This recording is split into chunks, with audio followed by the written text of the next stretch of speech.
The grant that was funded as a sub-award from EcoHealth to Wuhan created SARS-CoV-2.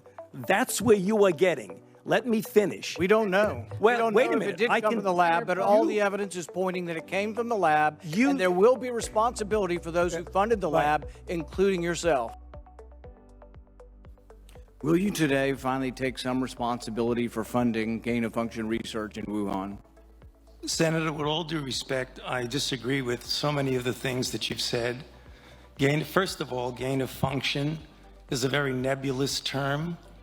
We're aware that you deleted gain of function from the NIH website. Well, I can get back to that in a moment if we have time. But let's get back to the operating framework and guide rails of which we operate under. And you have ignored them.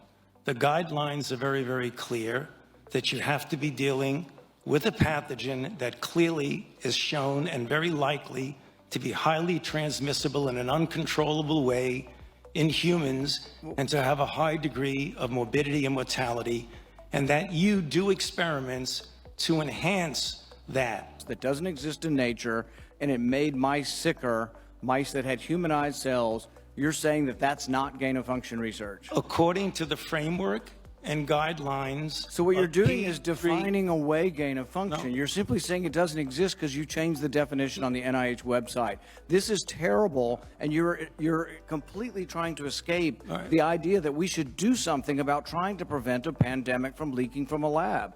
There's the preponderance of evidence now points towards this coming from the lab, and what you've done is change the definition on your website to try to cover your ass, basically.